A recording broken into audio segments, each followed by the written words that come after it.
Mga messages para sa inyo, guys. Messages sa mga Taurus. Okay, Taurus, this is for you.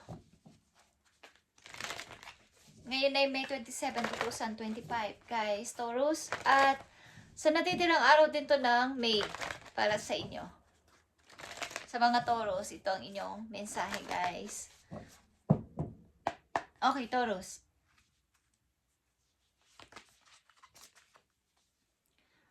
Solitude is here. Ito ay pagmumuni-muni. Sa inyong pagiging silence is peace prevails. Parang, kailangan ko munang manahimik para makapag-isip ako ng maayos. At kapag nakapag-isip na kayo ng maayos, Taurus, simulan nyo na. Kung ano man yung gusto nyo start is, simulan nyo na ng mas madali. Okay, tingnan natin ang mga pwedeng pumipigil sa inyo. Bakit hindi kayo makapag-start?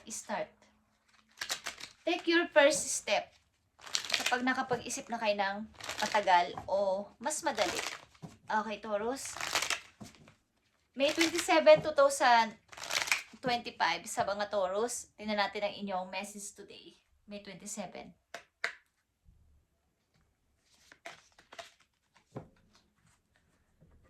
Okay, andito ang number 10 at ito ay 3 of Swords. 3 of Swords ito, guys.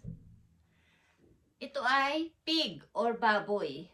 The pig, whether near or far, is an omen of phenomenal luck and great abundance, high honors, and all ambitions attain. Okay. Ito ay parang nangangahulugan ng good and bad na luck sa iyong buhay. Swerte. Pag hindi ka kumilos at hindi ka ang baboy kasi ay kain ng kain yan. Kung anong ibigay mo sa kanya, kakain siya ng kakain. Pero, nag-aanyaya din ito ng abundance. Okay, ang baboy, pangangahulugan nito. Ito ay luck and great sa isang tao. Okay? Kailangan mong, yung ambition mo ay, yung motivation mo ay talagang nasa positive, Taurus, sapagkat ang kabaligtaran nito ay pagkalugmok. Okay, pagkalugmok at kalungkutan. Ang kabaligtaran nito kung hindi mo iaayos ang iyong sarili.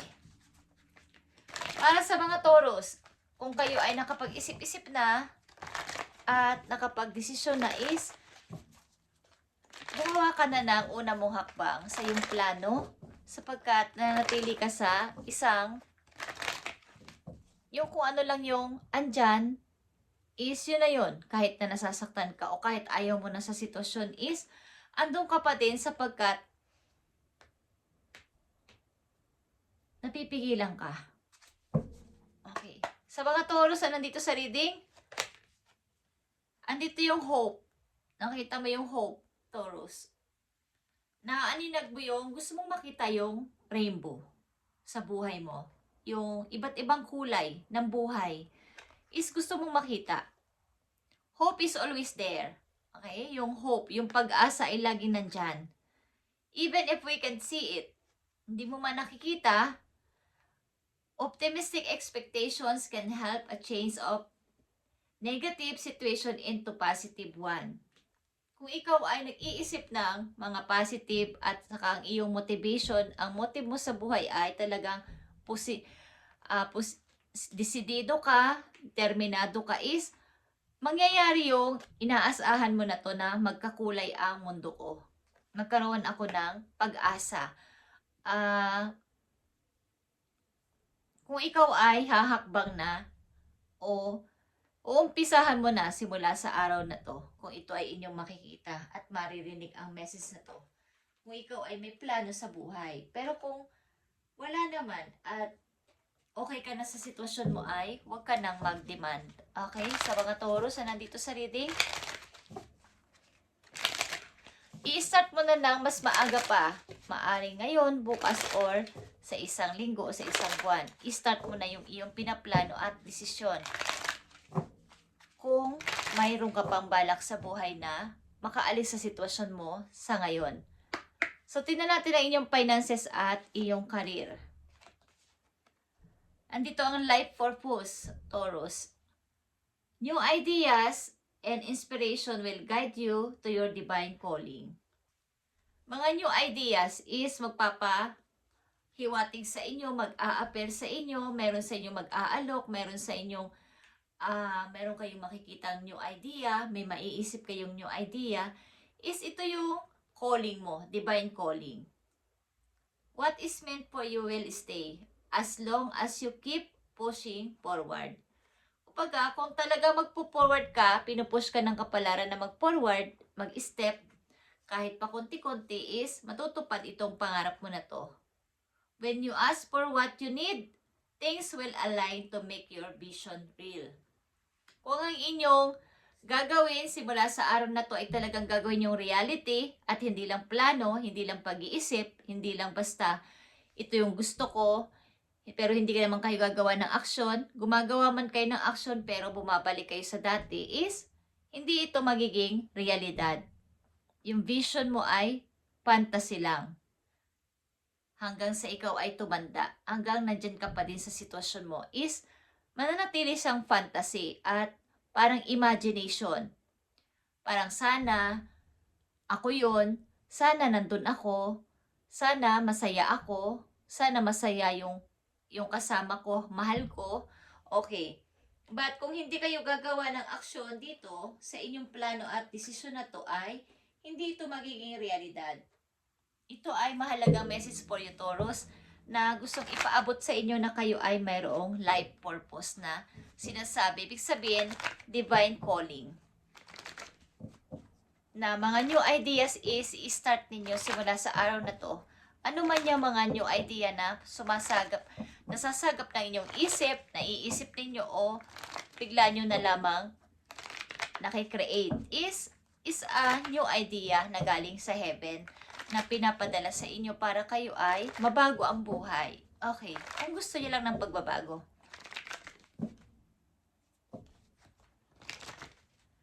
Hope is always there. Laging nandyan yung hope. Kaya lang kung sa katawan ng taong ito na nag-hope at umaasa na hindi naman kayang humakbang at mag-forward ng tuloy-tuloy, nagpo-forward pero ang backward niya ay ilang step. Ang step niya ay isa pero ang backward niya ay 3, 4, is nandun ka pa din sa dati mo at mas lalala pa. Okay? May 27, 2025 at message na rin to sa iyo, Taurus, sa natirang araw ng May. Tignan natin ang mahalagang message for you. Nandito ang messenger of thoughts. About ito sa iyong decision na naman, okay, an action. A new topic, okay? About sa mga new topic, new ideas, or intellectual project or really exciting for you. Exciting lahat ng ito para sa iyo, ang mga new na pag-uusap, mga bagong idea mong naririnig at nasasagap is mga nakaka-excite pakinggan para sa iyo, Taurus. There is so much to learn before you feel ready to move forward.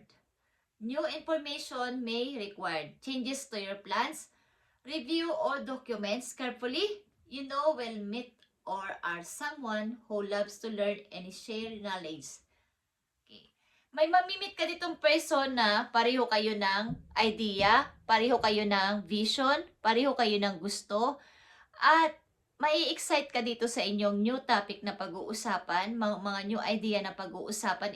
Ito na yung sign na ikaw ay mag-start na, magpatuloy sa buhay at kung ano man ang sitwasyon na kinalalagyan mo sa ngayon, may asawa ka man o wala, is isang tabi mo muna yan at ituloy-tuloy mo itong iyong plano at i-review mo to na maayos bago mo ito talagang pasimulan. All documents. Kung may mga dokumento kang dapat pirmahan, is i-review mo ng maayos para walang maging problema sa hinaharap, Taurus. May makikilala ka ditong person na tutulungan kang makapag-isip ng dapat mong gawin. Ang baboy kasi ay nagre-represent ng luck, okay, and great abundance para sa'yo. Maaaring kayo ay nakakatawa man to kung iisipin ng iba is maaaring kayo ay may mga piggery, okay? May negosyo ng babuyan or may negosyo ng kanin ng mga baboy is makapagbibigay ito sa iyo ng more abundance. Guys, just saying. I feel. Okay. Sitwasyon ng mga Taurus, mukhang ito ang pit na negosyo para sa iyo. May kinalaman sa mga pig o sa baboy. Okay? At lumalabas ang Capricorn dito, okay, na energy. Ito ay King of Pentacles. Ito ay isang taong grounded at negosyante. Okay, kasasabi ko lang ng pwede kayong magnegosyo ng mga may kinalaman sa baboy. Okay guys, is kayo ay maaaring nakatakdang maging ganito. Nine of Pentacles at King of Pentacles. Maging isang negosyante at matagumpay sa kaperahan. Maaaring yung sitwasyon, the Emperor is here. Aries energy guys, or isang taong father figured na control, may control issue. At in charge sa lahat ng bagay sa inyong tahanan, siya yung nasusunod at controlling talaga ang tao na to. Siya yung dapat ninyong bibigyan ng attention at magsasangguni muna kayo sa kanya bago kayo magdesisyon. Mukhang dito ka na i-involve sa taong ganito ang karakter, Taurus, kaya hindi ka masaya. Kaya hindi ka masaya at hindi ka talaga makapagdesisyon ng sarili mong desisyon sapagkat kontrolado ka ng isang tao o kontrolado ka ng sitwasyon sa inyong bahay. Kaya meron ka mang gustong puntahan o piliin na work o sa malayong lugar is hindi ka makapagdesisyon.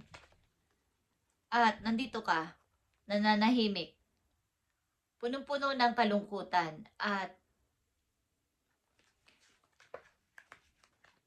kumbaga, nandyan sa sulok na yan. Nananahimik ka na lang at hindi ka nagsasalita at wala kang ginagawa. Basta silent ka lang. Wala kang ibang sinasabi o comment sa ibang tao o sa iyong karelasyon. Maaring nananahimik ka na lang at ayaw mo na lang ng gulo at dito na lang ako. But nandito ang life purpose para sa'yo kung gusto mo kung mayroon ka pang pag-asa na tinatanong is meron. Hope is always there. Kailangan mo lang kumilos, Taurus, at ipagpatuloy ang iyong pangarap kung meron talaga. At lumayo sa taong kumukontrol sa iyong mga desisyon at mga ninanais sa buhay. Kung hindi ka na masaya dito, itry mo na gumawa ng sarili mong step, sarili mong desisyon at salita sa tao na to. Para ito ay, kumbaga, release control naturally. Huwag mo nang hintayin na ikaw ay umidad na ng umidad at saka ka pala magsisisi at sasabihin mo na, ito na yung kasi mahina na siya. But, wala na. Wala nang pag-asa para sa iyo dahil matanda ka na. Nasa edad ka na. So, paano ka pa kung maghahanap ka ng work? Hindi na pwede. May limitasyon na ang age. Kapag naghahanap ng trabaho o mga opportunity, wala na din. Okay? So, kung maririnig at mapapanood mo ang video na to at ito ay para sa iyo at ganyan ang inyong sitwasyon ay mag-isip-isip ka na. Andito ang solitude at ito ay pag-iisip-isip in the silent mood para sa iyong future. Okay? At nandito din ang messenger of thoughts. Ito din ay nagre-represent ng iyong decision and action. At nandito ang hope. Okay, Taurus. Message for you na mahalaga. May 27, 2025. At ito ay sa natitirang araw na rin ng May para sa inyo, guys. Taurus. Be true to yourself in all ways. Not everyone will get you. They can only understand from their levels of perceptions. That's on them. No matter what people say, don't ever doubt your worth. You're the beauty to hold within. Stand tall in your power. Okay. Stand tall in your power. Ibig sabihin, huwag ka magpakontrol sa kanino man o sa tao na ito na iyong karelasyon maybe o isa sa family mo, member ng family ninyo na ikaw ay hinuhusgahan, minamaliit hindi mo kaya mag-isa Taurus, hindi mo kaya magdesisyon Taurus, hindi mo kaya na wala ako Taurus, hindi mo kaya tumayo sa sarili mong paa Taurus nang wala ako. Yun ang sinasabi sa iyo ng tao na to. So, pakinggan mo yung sarili. Be true to yourself. Always. Huwag mo silang intindihin kung sinasabi nila na iba yung pananaw mo sa buhay, prinsipyo mo is, ikaw yun. Okay, ikaw yun. Don't ever doubt your worth or the beauty you hold within, Taurus. Stand tall in your power. Huwag sa power ng ibang tao. Okay? Mas maniwala ka sa iyong sariling kakayahan, sa iyong sariling katapangan kaysa sa ibang tao. Make today your new beginning. Try to leave any past mistakes in the past. Don't allow them to weigh you down any longer. Move forward today with the confidence and knowing that you have better and brighter days ahead. Okay, thank you, Spirit. It's all about nang nandito sa iyong word, sa iyong message ay tungkol sa pagpo-forward. Take your first step. Para sa iyong pag-unlad at sa pagkilala mo rin sa iyong sariling halaga sa mundo at meron kang life purpose, meron kang divine calling galing sa heaven na ikaw ay mayroon pang kakayanan na gawin ang iba't ibang bagay kaysa magpa-hold ka dito sa mga tao na to o sa tao na to na ikaw ay hinihila pababa, ayaw kang maging maunlad, ayaw kang maging okay sa buhay ng person na to. Gusto niya controlling ka and wala kang kayang gawin kundi sumunod sa kanya. So kung hindi ka naman masaya dito ay gawin mo tong pinapayo sa iyo dito. Pero kung gusto mo ang ganitong klaseng sitwasyon at nagtitiis ka at natitiis mo naman sapagkat hindi mo nga kaya mag-step, hindi mo kaya mag-forward is pagtiisan mo to at sa pagtitiis mo na to is gumawa ka na lang ng ibang paraan na mga new ideas at new topics na kailangan mo para ikaw ay umunlad sa kaperahan at hindi ka basta-bastahin ng person na to. Yun ang ibang option dito, Taurus. Okay? Kung ayaw mo naman na umalis sa sitwasyon na yan is huwag ka magmukmok, huwag ka magpaka-boring, huwag kang malungkot, huwag ka din umiyak ng umiyak. Kundi, bagkus, mag-isip ka ng mga bagong paraan, mag-create, maging creative ka sa buhay at umunlad sa sarili mo. Para unti-unti, magagawa mo na ang gusto mo at makakapag-desisyon ka na in the near future. Hindi mas sa ngayon, kung hindi mo pa kaya, okay? So, Taurus, ito pa ang last message for you. Yes or no message for you. Yes, it's the lie. It's the icing on the cake. All this adds sprinkles too. Okay. Nakikita nyo ba tong tinapay na to? Parang korte siyang donuts. Kung titignan nyo ang tinapay is, ang isang tinapay dito ay napaka-simple. Wala siyang mga kung ano-ano nakalagay na mga icing, kung mga chocolate sa ibabaw niya, mga palamuti. But dito sa yes, para sa iyo ay, it's the icing on the cake, all this and sprinkles too. Ibig sabihin, lagyan mo ng kulay, lagyan mo ng, mag-create ka, something create, is gawin mo sa isang bagay, sa iyong mga ginagawa, para maging makulay at kaakit-akit sa lahat. Bawa, mag-iisip ka ng isang negosyo, is, sa halip na yun lang yung pinaka-common niyang style, mag-isip ka ng ilalagay pa doon, idadagdag, i-add na mga ingredients para mas kaakit-akit, mas at nakaka-attract pa sa paningin ng iba at bibili sila sa'yo, okay? Okay. Pag ito ay no frills. Wait for more plain to see it won't work. Diba? Ang ibig sabihin nito, mas dagdagan nyo pa yung inyong pagiging creative sa buhay. Huwag lang yun. At yun ang ginagawa ninyo sa araw-araw Bigyan ninyo ng kulay ang inyong buhay at maging kaakit-akit sa paningin ng iba. Wag lang sa, kung yan ang sitwasyon nyo is, wag kayo dyan mag-focus.